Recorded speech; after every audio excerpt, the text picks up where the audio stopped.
അപ്പോൾ ഈ ഒരു കോട്ടിന്റെ ഇമ്പോർട്ടൻസ് നമ്മൾ നോക്കുകയാണെന്നുണ്ടെങ്കിൽ it reflects Aristotle's belief in the creative and the speculative nature of poetry. Let's consider this as an assertion from Aristotle. For poetry tends to express the universal, character holds the second place. So he's talking about the plot and he's also talking about the character. അപ്പോൾ ഇവിടെ എന്താ ശരിക്കും അദ്ദേഹം പറയുന്നത്, this highlights the primacy of the plot. അപ്പൊ അതിനകത്ത് background information കൊടുക്കുന്ന ഒരു ആക്ഷനിലുള്ള ഒരു കമന്ററി അവിടെ കൊടുക്കുന്നു. So all this will reflect on the moral and also the ethical themes of the play. Hi, welcome back, and this is part 3. നമ്മൾ poetics ആണ് ഇവിടെ ഡിസ്കസ് ചെയ്തുകൊണ്ടിരിക്കുന്നത്. Now, you know that we have already looked at a few important terms. Let's look at a few important quotes. അപ്പോൾ ഇതിന്ന് അദ്ദേഹത്തിന്റെ തന്നെ words നമ്മൾ എടുത്തിട്ട് let's try and understand what he meant by these quotes എന്നാണ്. So the first one that we have here is for poetry tends to express the universal, history the particular. അപ്പോ ഇത്രയും ഈ പറഞ്ഞേക്കുന്നത്. So what is he trying to say by this എന്നുള്ളതാണ്. Now ഈ ഒരു quote it shows the importance of the philosophical nature of poetry എന്നുള്ളത്. And, why does it show the importance of the philosophical nature? Because now it seeks to reveal universal truths. And how is it trying to do this? Through specific actions or through specific events. So let's consider this as, an assertion from Aristotle. For poetry tends to express the universal, history the particular. Now, this draws a very distinct line between the objectives and the methodologies of poetry. About, objectives and what are the methodologies that are being used here, and history as a discipline of human knowledge, as well as the expression of art and art. So, ഈ ഒരു coat നമ്മൾ നോക്കുകയാണെന്നുണ്ടെങ്കിൽ this is very foundational to understanding the philosophical underpinnings of Aristotle's aesthetics എന്ന് വേണമെങ്കിൽ നമുക്ക് പറയാം. It captures the essence of poetry's quality, the transcendent quality and the capacity or the capability of poetry to delve into the core of human experience. അപ്പൊ ഇവിടെ poetry and universal എന്നുള്ളത് അദ്ദേഹം ഇവിടെ പറയുന്നുണ്ട്. Now, Aristotle universal എന്ന് ഇവിടെ refer ചെയ്യുന്ന എന്താണ്? He is talking about the truths and the principles, the truths and the principles that apply broadly to human nature, that applies to the human society and that applies to the human condition at large എന്ന് വേണമെങ്കിൽ നമുക്ക് പറയാം. But universals in the പറയുമ്പോഴത്തേക്ക് these are not tied to specific events, individuals, or even moments in time. Instead, what are universals? They reflect something. They reflect the overarching themes. The themes like love, loss, courage, justice, betrayal. ഇങ്ങനെയുള്ള themes അത് display ചെയ്യുന്നു എന്നുള്ളതാണ്. അപ്പൊ അരിസ്റ്റോട്ടലിന്റെ വ്യൂവിൽ നമ്മൾ നോക്കുകയാണെന്നുണ്ടെങ്കിൽ poetry ideally leverages narrative, it uses metaphors, and our imaginative reconfiguration of life on our way. And this is done to explore all these themes here. The reconfiguration is done to explore all the themes. For poetic expression, writers again, they distill vast and varied experiences into things that are relatable. Or it gives us relatable insights. I mean, every audience or members of the audience will be able to relate it. And this will be true across cultures, across epochs. Yeah? അതാണ് ശരിക്കും അവിടെ ഈ പറയുന്നത്. And history എന്താ പറയേണ്ടത്, the particular എന്ന് അദ്ദേഹം ആ ഒരു ഫ്രേസ് അവിടെ യൂസ് ചെയ്തേക്കുന്നത്. അപ്പോ ഇവിടെ എന്താണ് ഒരു കോൺട്രാസ്റ്റ് വേണമെങ്കിൽ നമുക്ക് പറയാം അല്ലെ. History concerns itself with the particular എന്നുള്ള അർത്ഥത്തിലാണ് ഇവിടെ ഈ പറയുന്നത്. ഇപ്പൊ സ്പെസിഫിക് ആയിട്ടുള്ള ഇവന്റ്സ് ആകാം, ഫിഗേഴ്സ് ആകാം, ഡേറ്റ്സ് ആകാം, പ്ലേസസ് ആകാം. അതാണ് ഹിസ്റ്ററിയിൽ പെർട്ടിക്കുലർ എന്ന് പറയുന്നത്. Now, what is the aim of history here? It aims to record, it aims to analyze, and at the same time, it aims to interpret what has happened in the past. And this is to be done accurately and as faithfully as possible enulladu. But historical narratives are anchored specifically in time and in space. And they are also connected to the factual accuracy, let's say, of singular events and, the consequences of those events and all. Now, one thing is that history can actually teach us about the cause and effect, our human behavior, and the cause and effect, and also the complexities of, the societal evolution that has happened. But its focus remains on the concrete and specific details of the occurrences and all of that. And here quote, he also touches into the philosophical nature of poetry in the വേണമെങ്കിൽ നമുക്ക് പറയാം. അദ്ദേഹത്തിന്റെ പോയട്രിയുടെ ആ ഒരു distinction തന്നെ നമ്മൾ നോക്കുകയാണെന്നുണ്ടെങ്കിൽ he emphasizes poetry's ability to elevate beyond the mere recounting of events. But just a mere recounting of events അല്ല, but what is it doing?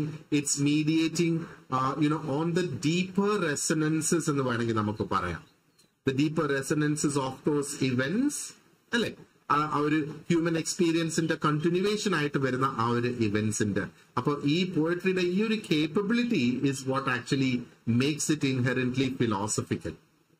Because നമ്മളിവിടെ നോക്കുകയാണെന്നുണ്ടെങ്കിൽ it engages with questions of what is ideally what it means to live എന്നുള്ളത്, what it means to feel, what does it mean to act. ആ തരത്തിലുള്ള പോയിന്റ്സിന്റെ answers ആണ് നമുക്ക് ഇവിടുന്ന് ലഭിക്കുക. Now we will look at one more quote like this, which is the plot. He talks about the plot here. The plot then is the first principle, and as it were the soul of a tragedy. Character holds the second place. So he's talking about the plot and he's also talking about the character here. അപ്പോ ഇവിടെ എന്താ ശരിക്കും അദ്ദേഹം പറയുന്നത്? This highlights the primacy of the plot, and that the plot is really very important and not the character എന്നുള്ളതാണ്. ഒരു ട്രാജഡിയെ സംബന്ധിച്ചിടത്തോളം നമ്മൾ നോക്കുകയാണെന്നുണ്ടെങ്കിൽ ഒരു വളരെ വെൽ കൺസ്ട്രക്റ്റഡ് ആയിട്ടുള്ള ഒരു നെറേറ്റീവ് നമുക്ക് ഇവിടെ ആവശ്യമായിട്ടുണ്ട്. So character holds second place എന്നുള്ളത് അദ്ദേഹം ഇവിടെ ഈ പറയുന്നത്.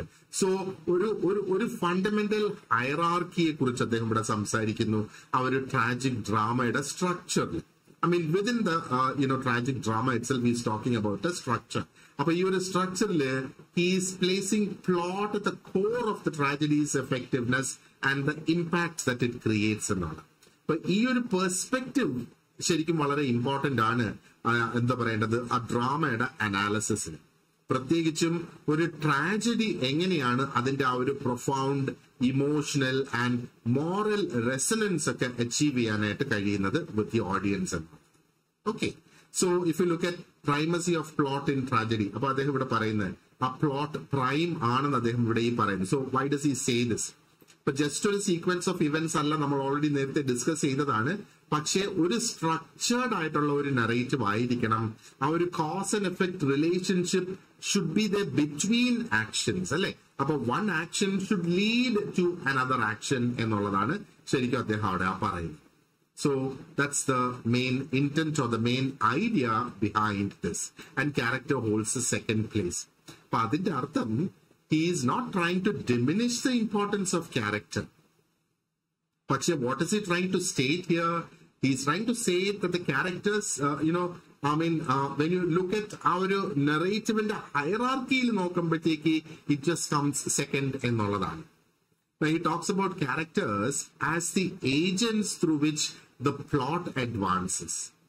അപ്പോ ആ ഒരു ക്യാരക്ടറിന്റെ ഡിസയേഴ്സ്, ക്യാരക്ടറിന്റെ ചോയ്സ്, അല്ലെങ്കിൽ ക്യാരക്ടറിന്റെ ഫ്ലോ എന്നൊക്കെ പറയുന്നത്, these are all very important and instrumental in the cause and effect chain of events എന്ന് വേണമെങ്കിൽ നമുക്ക് പറയാം. ഈ ഒരു cause and effect chain of ഇവന്റ്സ് തന്നെയല്ലേ പ്ലോട്ട് എന്ന് പറയുന്നത്. പക്ഷേ ക്യാരക്ടേഴ്സ് ശരിക്കും on the other hand, if you look at it from a different angle, you can see ആ ഒരു പ്ലോട്ടിന്റെ അൺഫോൾഡിങ് നടത്തിക്കൊണ്ടിരിക്കുകയാണ് ആ ഒരു ക്യാരക്ടേഴ്സ് എന്ന് വേണമെങ്കിൽ നമുക്ക് പറയാം. That's about the second position that he is giving for the characters out here. Let's have a look at another one. Now he is saying tragedy is an imitation of an action that is serious, complete, and of a certain magnitude. ഇത് already നമ്മൾ discuss ചെയ്ത ഒരു point തന്നെയാണ് അല്ലെ. പക്ഷേ this is an exact quote that he's written in his work. അപ്പൊ ഇവിടെ he's trying to define the essence of tragedy. അപ്പൊ അതിന്റെ സ്കോപ്പ് എന്താണ്, അതിന്റെ ഡെപ്ത് എന്താണ്, അതിനകത്തൊരു എംഫസിസ് കൊടുത്തു വരെയാണ് അല്ലെ. അപ്പോ എന്താ പറയേണ്ടത്, ട്രാജഡി അരിസ്റ്റോട്ടലെ സംബന്ധിച്ചിടത്തോളം ജസ്റ്റ് ഒരു മിയർ റീകൗണ്ടിങ് ഓഫ് ഇവന്റ്സ് അല്ല. വീണ്ടും അതിന്റെ ഒരു എംഫസിസ് ആണ് അവിടെ വരുന്നത്. അപ്പൊ ജസ്റ്റ് ഒരു മിയർ റീകൗണ്ടിങ് അല്ല. അതിന് again what is it? It's a carefully structured representation that mirrors the complexities and the seriousness of human life എന്നുള്ളതാണ് ഇതിൽ നമ്മൾ മനസ്സിലാക്കേണ്ടത്. And let's look at another one here. This is, it says, the function of the poet is not to say what has happened, but what could happen and what is possible according to the law of probability or necessity. അപ്പൊ what is this quote trying to show here? അപ്പൊ ഈ ഒരു കോട്ടിന്റെ importance നമ്മൾ നോക്കുകയാണെന്നുണ്ടെങ്കിൽ it reflects Aristotle's believe in the creative and the speculative nature of poetry. Poetry is speculative. അപ്പൊ just എന്താ പറയേണ്ടത്, factual recounting of characteristics of history അല്ല. It is also speculative, അല്ലെങ്കിൽ more to do with speculation എന്നുള്ളത്. Now, it also highlights the poet's role in crafting narratives, while not necessarily true in the literal sense, but this is true in life's possibilities and all. ജീവിതത്തിന്റെ പല possibilities വെച്ച് നമ്മൾ ആ ഒരു മനുഷ്യന്റെ ആ ഒരു നേച്ചർ, അതിന്റെ യൂണിവേഴ്സാലിറ്റി, അതൊക്കെ വെച്ച് നോക്കുമ്പോഴത്തേക്ക് these things are possible. But necessarily അത് ട്രൂ ആകണമെന്നില്ല, ബട്ട് ഇറ്റ് ഇസ് പോസിബിൾ എന്നുള്ളത്. ബട്ട് ഈ ഒരു പെർസ്പെക്റ്റീവ് ശരിക്കും it elevates poetry to a form of exploration. So what is it trying to explore? The possibilities of existence and the human condition. And at the same time, it is showing the importance, it's showing its significance in contemplating life. Okay? Appo, അതിനകത്ത് വരാൻ പോകുന്ന ifs and buts, അതിനെക്കുറിച്ചൊക്കെ ചർച്ച ചെയ്യുക, അതിനെക്കുറിച്ചൊക്കെ സംസാരിക്കുക. That is what he tries to say. Okay, all right. Now, we will move on to a few more core ideas out here. The first one is he talks about the three unities. The three unities in the പറയുന്നത് unity of action, unity of place and unity of time. Okay, അപ്പോ എന്താ പറയേണ്ടത്, ഇത് നമ്മൾ ഇതിന്റെ ആ ഒരു explanation, three unities Aristotle പറഞ്ഞേക്കുന്നത് നമ്മൾ നോക്കുവാണെന്നുണ്ടെങ്കിൽ എന്താ പറയണ്ടേ, unity of action refers to the coherence and the singleness of the plot. അതിനകത്ത് സബ് പ്ലോട്ട്സ് വരാം, ബട്ട് subplots should add to the main plot എന്നുള്ളതാണ്. ആൻഡ് യൂണിറ്റി ഓഫ് പ്ലേസ് എന്ന് പറയുമ്പോഴത്തേക്ക് എന്താ, it limits the action of the narrative to a single setting. In simple words അതാണ്. And unity of time എന്ന് പറയുമ്പോഴത്തേക്ക് എന്താണ്, it actually shows the action of the play, അല്ലെങ്കിൽ ആ ഒരു ടൈമിനെ ഒരു സിംഗിൾ ഡേയിലേക്ക് കൺസ്ട്രെയിൻ ചെയ്ത് കൊണ്ടുവന്നേക്കും. ആൻഡ് ദെൻ മറ്റൊരു കോൺസെപ്റ്റ് എന്ന് പറയുന്നത്, അല്ലെങ്കിൽ ഒരു idea is plot over character. അത് നമ്മളിപ്പോ ജസ്റ്റ് ക്വിക്ക് ആയിട്ടൊന്ന് ഡിസ്കസ് ചെയ്തതാണ് അല്ലെ. അപ്പോ ഈ പ്ലോട്ട് തന്നെയാണ് ആ ഒരു ട്രാജഡിയുടെ ആത്മാവെന്ന് അദ്ദേഹം പറയുന്നു. And that holds primacy over character. ഒരു വെൽ കൺസ്ട്രക്റ്റഡ് ആയിട്ടുള്ള ഒരു പ്ലോട്ട് എന്ന് പറയുമ്പോഴത്തേക്ക് അതിനൊരു ബിഗിനിങ് ഉണ്ടാകണം, ഒരു മിഡിൽ ഉണ്ടാകണം, ഒരു എൻഡ് ഉണ്ടാകണം എന്നുള്ളത്. And events should be causally related. അപ്പൊ ഒരു കോസ് ഉണ്ടായിരിക്കണം എന്നുള്ളത്. Way one event should lead to another event എന്നുള്ളത്. And ultimately that should lead to the downfall of the protagonist. ഒരു കോമ്പിനേഷൻ എന്താ പറയേണ്ടത് ഓഫ് ഫേറ്റ് അവിടെ വരുന്നത്, അല്ലെങ്കിൽ ആ ഒരു പേഴ്സണൽ ഫ്ലോ അവിടെ വരുന്നത് അല്ലെ. ആ പേഴ്സണൽ ഫ്ലോയിനെയാണ് അദ്ദേഹം ഹമാർഷ്യ അല്ലെങ്കിൽ ഹമാർദ്യ എന്ന യൂസ് ചെയ്യുന്ന ആ ഒരു word. And then he talks about the rules of probability and necessity. അപ്പൊ ഇതെന്താ പറയുന്നത്, ആ ഒരു ഇവന്റ്സ്, ആ ഒരു പ്ലോട്ടിലുള്ള ഇവന്റ്സ് എന്ന് പറയുന്നത് വളരെ ലോജിക്കൽ ആയിട്ടുള്ള ഒരു തോട്ട് ഫ്ലോ അതിനുണ്ടാകണം from one to another. and that should be according to the principles of probability and necessity. അപ്പോൾ പ്രോബബിലിറ്റി എന്ന് പറയുമ്പോഴത്തേക്ക് എന്തൊക്കെ ആകാം അടുത്ത ആക്ഷൻ എന്നുള്ളത്, നെസസിറ്റി അത് ആവശ്യമാണോ എന്നുള്ളത്. അപ്പൊ ഇങ്ങനെ ഒരു കൊഹറൻസ് വരുവാണെന്നുണ്ടെങ്കിൽ it will ensure that the actions and the outcomes in the story are believable and that they contribute to the unity of the plot എന്നാണ്. And then another idea is that he talks about the role of the chorus. അപ്പൊ ഇവിടെ എന്താ പറയുന്നത്, Greek ട്രാജഡിയുടെ കാര്യം എടുക്കുകയാണെന്നുണ്ടെങ്കിൽ അതെടുത്തിട്ടാണ് അദ്ദേഹം സംസാരിക്കുന്നത്. The chorus ideally serves multiple functions. അപ്പൊ അതിനകത്ത് ബാക്ക്ഗ്രൗണ്ട് ഇൻഫർമേഷൻ കൊടുക്കുന്ന ഒരു ആക്ഷനിലുള്ള ഒരു കമന്ററി അവിടെ കൊടുക്കുന്നു. So all this will reflect on the moral and also the ethical themes of the play. Yeah, and then he talks about the distinction between poetry and history എന്നുള്ളത്. We have ideally looked at that also. അപ്പൊ ഇങ്ങനെ ഒരു വളരെ clear ആയിട്ടുള്ള ഒരു distinction ആണ് കൊണ്ടുവരുന്നത് between poetry and history. And he argues that poetry എന്ന് പറയുന്നത് is more philosophical and significant than history. അതാണ് അദ്ദേഹം പറയുന്നത്. പക്ഷെ ഹിസ്റ്ററി എന്ന് പറയുമ്പോഴത്തേക്ക് എന്താ, it is a recall of what actually happened എന്നുള്ളത്. And ഇവിടെ പോയട്രിയുടെ focus should be on what could or should happen according to the laws of probability and necessity. അപ്പൊ അങ്ങനെ നോക്കുമ്പോഴത്തേക്ക് വളരെ ഡീപ്പർ ആയിട്ടുള്ള ഒരു ഇൻസൈറ്റ് ലഭിക്കും എന്നുള്ളതാണ് into human nature and the universal conditions of life. And finally, we have one more idea here, that is the ideal tragic plot. അപ്പോ Aristotle ആ ഒരു ഐഡിയൽ ട്രാജിക് പ്ലോട്ട് എന്ന് പറയുന്നത് is something that should evoke fear and pity in a very efficient and effective manner. അപ്പോ ഇത് എങ്ങനെയാണ് achieve ചെയ്യുന്നത്? It is achieve through the misfortune of A character who is neither completely virtuous nor completely villainous or utterly villainous എന്നുള്ളത്. അപ്പൊ ഇങ്ങനെ നോക്കുമ്പോഴത്തേക്ക് ഇങ്ങനത്തെ ഒരു ക്യാരക്ടർ ആണെന്നുണ്ടെങ്കിൽ audience will be able to relate the character to themselves എന്നുള്ളതാണ്. So അങ്ങനെയാകുമ്പോൾ they will experience a strong catharsis, അല്ലേ? Right. So this was a quick brief about Aristotle's Poetics. I hope you have learned and understood a lot from this. Thank you very much for watching, and please watch out this space for more videos like this. ഒരുപാടധികം ടോപ്പിക്സിൽ നമ്മൾ ഇനിയും videos ഇവിടെ publish ചെയ്യുന്നതായിരിക്കും. My name is Sebastian. Thank you very much and see you soon.